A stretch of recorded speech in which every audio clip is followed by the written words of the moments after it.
welcome back to my channel, and if you are new, then welcome. I would love it if you would consider subscribing. And before we get into today's video, I just wanted to say thank you to everybody for the really positive feedback on my beauty community tag that I created. It's amazing seeing people doing it. It's amazing seeing people take to Twitter and to Instagram to shout out some of their favorites. I love seeing the positivity, so thank you so much for that. Today's video, as you can tell by the title, is just going through my Sephora wish list if I had $1,000 to spend, which I don't. But if I did, what would I buy? This video was first done by Emily Noel. I'm going to link her video down below, and then I also watched Britt Clark do this as a live today, so that is also going to be linked down below. So no further introduction needed. We're going to pretend that I have $1,000 of disposable income that I can just spend on whatever I want, specifically from Sephora. So let's dive straight into it. Alright, so I have my cart open in front of me on my laptop, so if you see me looking down, that's what I'm checking out. My cart currently totals $1,361. So the challenge was $1,000. However, I'm Canadian. So $1,000 US in Canadian dollars is $13.58 and 75 cents. So I am $2.25 over budget, but we're going to ignore that and move right along. So I wasn't smart enough to add things just based, like, categorized by brand. So there's a bit of a mixed bag going on in here.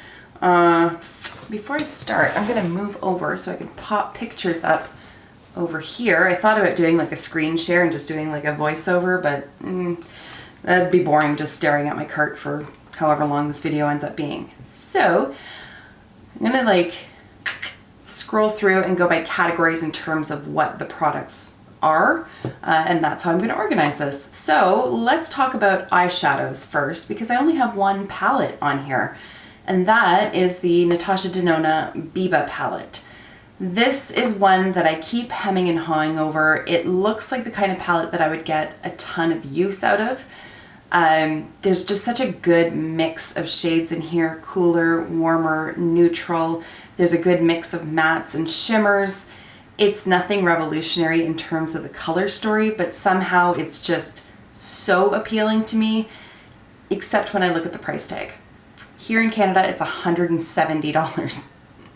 That is a lot of money for eyeshadow. So I have not pulled the trigger on it, but again, if I just had $1,000 of purely disposable income and didn't have to worry about, you know, bills, food, that kind of stuff, this is definitely one that I would pick up without hesitation. So that is the only eyeshadow palette that I have in here. I don't know what it is. I'm just not super excited by like the Sephora brand eyeshadow releases lately. Like not Sephora brand, but like the brands that are on Sephora. I am much more of an indie girl at heart when it comes to eyeshadow. So moving on from there, let's stick with eyes for a moment, because I do have one eyeliner in here, and that is the Tom Ford Eye Defining Pen. It's a double-ended liquid eyeliner for $78.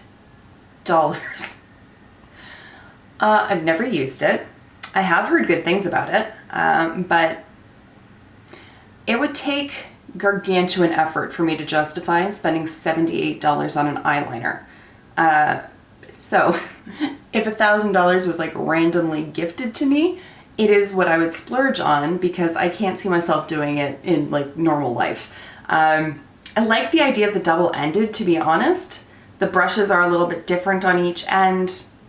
Who doesn't need a black liquid eyeliner in their life? The one end looks incredibly precise, so I am very, very interested in this, but I am probably never going to buy it because the price tag is just astounding. Okay, moving on from there. So I'm going to talk about a brush that I would buy from Tom Ford. And I don't know why I have it in my craw that I really want to try the bronzer brush from Tom Ford. I don't know. I think it's probably because it's just so incredibly opulent. It's $149, but I want it. I for no other reason than the fact that it's $149. There it is, I said it. It just is like the epitome of bouginess in my mind, and I just want a super bougie bronzer brush in my life. I don't know why. Perhaps I'm materialistic. I'll wear that hat, that's okay. The fact is that I'm not so materialistic to have actually gone out and bought it, because $149. But it's the kind of brush that I can see myself picking up every day to like apply my bronzer and just being like, angels are singing, I'm so special, look at this, what could possibly go wrong in my day? Spoiler, probably lots. But for that one moment in time, I would just be so happy. So that is definitely on my list if I had $1,000 just to spend on whatever. Also, wouldn't that be nice? Could you imagine that life where you're just like, I got $1,000, I'll just drop it on whatever. That would be very nice. I don't have that life. That's okay. I don't think a lot of people do. But that would be fun for a day. There is another Tom Ford item on here, so we're gonna segue, we'll finish up Tom Ford and start into lipsticks because it is a Tom Ford lipstick. It's in the shade Pink Dust, and it's just one of the regular lip color lipsticks. I don't know, there's a whole variety of ranges of his lipsticks, and I don't really know much about the brand, so I don't really know what differentiates all the different types of lipsticks. But at any rate, this is a lip color lipstick in the shade Pink Dusk. It's just a neutral pink. I do have a mini of Indian Rose, like a little mini, and it's almost done. And I really like it. I don't know that it's worth $73 for the full size. Like, it's a nice lipstick, but like, I feel like at some point lipsticks kind of cap out in terms of how nice they are. $73, it feels like it caps out before the $73 mark. But that being said, I really do like the formula of it. And again, I'm going to say this with like all of these products, but like, again, if I had just like $1,000 gift card, say I won a spree somewhere, somehow, this is one that I could throw on there because I just don't see myself justifying it any other way. Okay, so like I said, there are other lipsticks on here. Oh Christ, every time I go back, the friggin' honey thing pops up. If you've ever watched my like shop the Sephora sale with me, you know my struggle with this honey thing. I love honey, but I hate that it pops up every time I come back to my cart. Okay, so there is one lip gloss from Pat McGrath, and it's part of the new Divine Rose collection, and it is in the shade Divine Rose, and it's so pretty. It's so pretty. This is one that I can see myself purchasing at some point. It's $37. That is pricey for a lip gloss, but it's not like $73, so I can more easily justify this. Also, I really love the Pat McGrath lip gloss formula. I have Flesh Fantasy, and it's one that when I do finish it, which I fully expect that I will finish it, I will repurchase it because it's just so perfect. I love that shade, and this one looks like another shade that I would love on me. It's just this like dusty pink leaning towards purple kind of tone, and I just think it's so beautiful. So there's the lip gloss, and then we have 3 Gucci lipsticks. Gucci has just been added to the Sephora Canada website. I did order one of the lipsticks. They are expensive. They are $55. I don't know who I think I am that I need a $55 lipstick, but I did order one, so hopefully it arrives. I've been complaining about this with my friends, but like Canada Post recently, because of the current health situation, is slow as hell, to the point where I think they've actually reverted to using carrier pigeons, or possibly Pony Express. Like my mail guy could just show up on the back of some sort of pony, and I wouldn't be surprised. That's how slow it is. So hopefully it arrives fairly soon just so that I can play with it. But I have one of the sheer lipsticks in here, a satin and a matte, just to try all of the finishes. So the sheer lipstick is in the shade Marina Violet.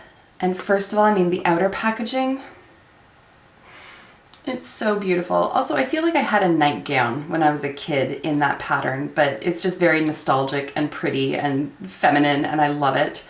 And the lipstick itself looks like it's gonna have a really nice formula to it, like a really hydrating kind of formula. I really am leaning towards more sheer kind of lips during summer months, and this one just looks like a really, really pretty color. So do I need any more justification to add it to my fake cart? No, there it is. Moving on to the satin one. Let me say, oh, honey, go away. Get out of here. Where is it? The satin lipstick that I chose is Blaze of Noon. It's a nice neutral sort of rosewood kind of tone. Again, the outer packaging is stunning. It's not quite as pretty in my opinion as the sheer ones with the flowers, but this one is very like luxe looking. And I can tell already that this is the kind of lipstick shade that I would get a ton of use out of. And that's the thing, like when you buy really expensive lipsticks, like for me personally, I want to buy it in a neutral kind of tone because then I'm going to get more wear out of it. They do offer these satin lipsticks in black. I am not above a black lipstick. I have a couple of black lipsticks, to be honest. But I know that I wouldn't get $55 worth of use out of a black lipstick. So that's why I would prefer to buy a more neutral shade so that I can like use the hell out of it. Okay, and then like I said, I do have one matte Gucci lipstick as well, and that is in the shade Joanna Burgundy. And this would be like a fall winter kind of choice, but I do love a vampy lip. Like it just, so good. And I think like because I have fairly pale skin and usually my hair is darker, maybe by winter I'll go back, we'll see. I'm liking the red right now, I'm digging it. But with like my pale skin and dark hair, vampy lips, it's just a whole aesthetic that I can really get behind. So this is the kind of shade that I could see myself like October to like March rocking the hell out of.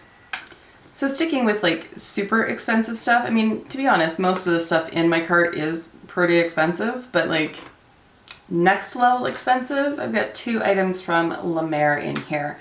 One is the Soft Fluid Longwear Foundation. It is $155, my friends. $155 for 1 ounce of foundation. It better come with like an entourage of angels to actually apply it to my face. But I mean, again, if I had $1,000 just sitting around, this is the kind of thing that I would try because probably never going to buy it any other way. So I've heard good things about it. I am skeptical in terms of how good a foundation can really be and whether or not it can ever really justify that kind of price tag. But I mean, here we are. It has a natural finish. It's medium coverage. Those are all things that I enjoy. It has an SPF of 20. I've said it before on my channel. I don't really put much stock in terms of SPF in my makeup. I would rather just go in with an actual sunscreen of some sort. But I guess it's a nice little added perk. But $155 for a foundation, it better be good. So I would like to try that out. And then to go along with that, I also have the La Mer powder in here. It's just called The Powder. It is $120 for 8 grams of product. I seem to think, I could be wrong, but I think it's Teresa is Dead was talking about this and really enjoys the powder. I could be wrong, but I think it was her. And I tend to like everything that she likes, I tend to like. So if Teresa likes this, I'm probably gonna like it. Damn you, Teresa, and your $120 powder. I could be throwing shade. It might not have been her, but I think it was. At any rate, if I'm gonna like shell out that kind of money on the foundation, I may as well try the powder along with it. So there it is. I do have one other pricey foundation in here as well, although not quite as pricey, and that is the Pat McGrath Sublime Perfection foundation. It's $90. Which, by comparison, sounds affordable. However, it's not. It's $90. For that, you do get a little bit over 1 ounce. You get 1.18 ounces. It's still $90. But I have heard such great things about this foundation, and Again, medium coverage, natural finish. That's my kind of jam right there. So I don't know, I'd be curious. It says on here that it is a customizable foundation that builds from sheer to medium. I like that. Like I don't really go for full coverage foundations. I find it to be overkill for my skin needs. So I would definitely like to try this one out. I just have not yet pulled the trigger on it. Although I did pull the trigger on the concealer and I am really quite liking that. But it was not $90. So there's that. I think that covers it for foundation.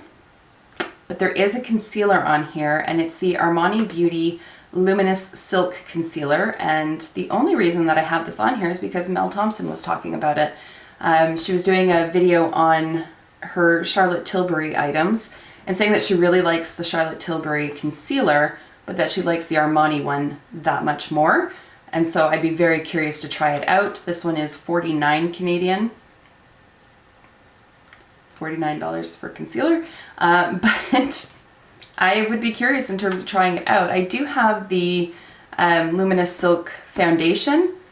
I like it. It's not my favorite, but I really do like it. The only thing that kind of, again, so if this was like me actually spending money out of my bank account, I probably wouldn't try this concealer because it has medium coverage and I tend to like really need as much coverage under my eyes as I can get because dark circles. But what the hell? I'm spending virtual money that I'm never actually going to hit submit order on, so it fits the bill for this particular exercise. Okay, so then I do have one more setting powder, and that is the Charlotte Tilbury Airbrush Flawless Finishing Setting Powder. What a name, holy crap. Okay, Jesus. Full disclosure, it is currently 10:30 at night. I woke up about an hour ago from a 2-hour nap. Oops, my brain is still not fully functioning. I'm doing the best I can, but I'm gonna be awake all night. Yay! Okay, Airbrush Flawless Finish Setting Powder. There's the name. Again, I really want to like just rein it in to like 3 words max for naming products. At any rate, this again is another product that I have heard rave reviews on, so I'm curious about it. I have just recently picked up some other Charlotte Tilbury face powder products. So I have the bronzer and then I have one of the nipple blushes as well.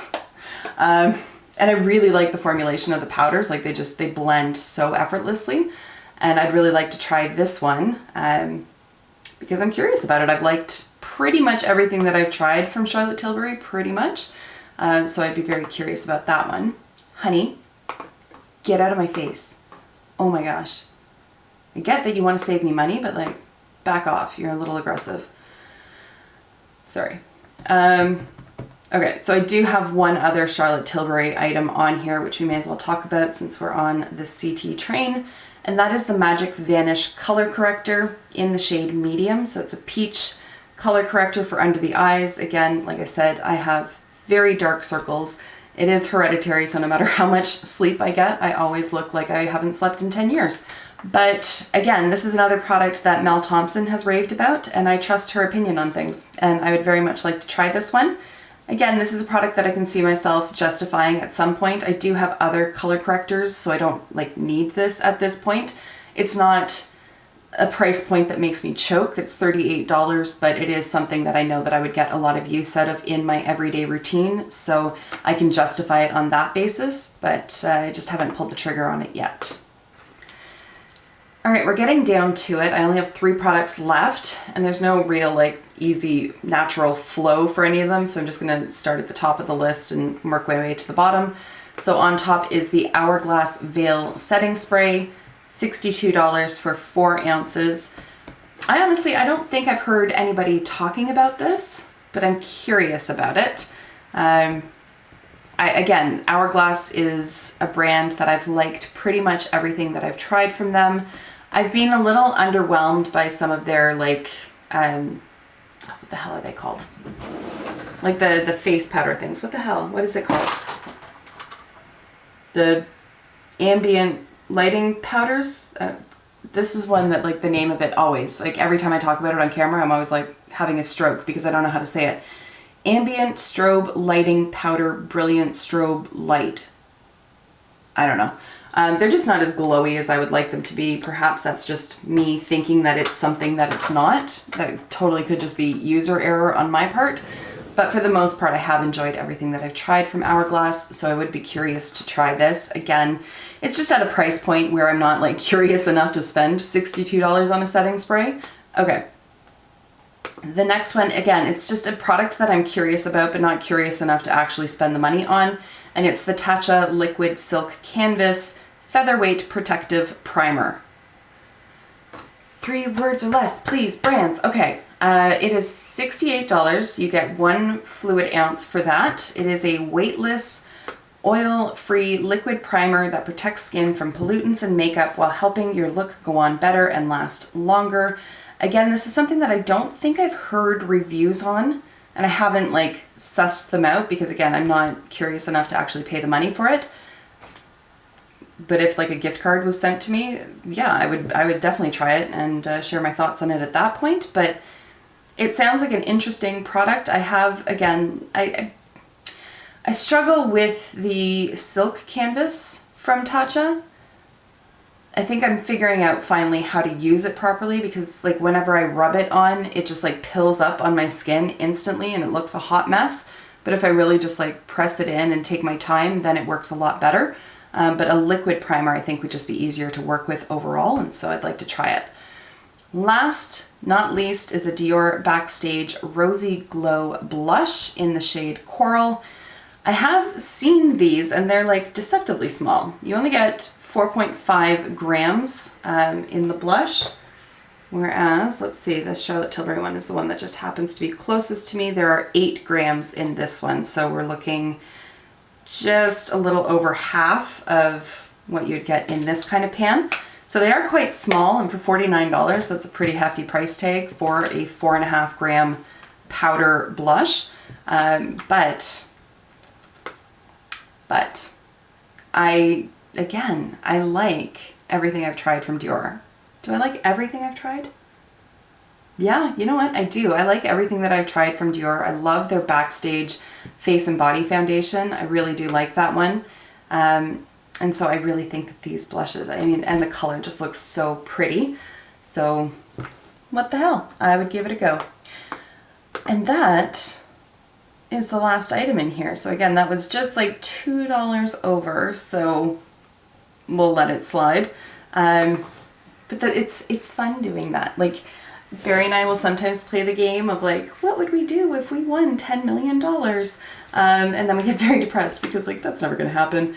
But it's fun to like just window shop like this. And now my cart is empty. So my anxiety over like, what if I accidentally press check out is relieved. I know it's like a multi-step process, but I'm still like, when I have $1,300 sitting in my cart, I'm like, but what if I just like gap and accidentally press checkout and forget that I've ordered shit and then I can't pay my rent. But that is now alleviated. We're good. Okay, so, all right, and that is it. Those are the items that I would spend if I was like gifted with $1,000 at Sephora, or I guess more specifically $1,360 Canadian. I'd love to hear from you in the comments down below what items would be on the top of your wish list. Anyways, like I said, thank you so much for taking the time to watch. I will see you in my next video, and until then, just be a decent human being. Bye for now.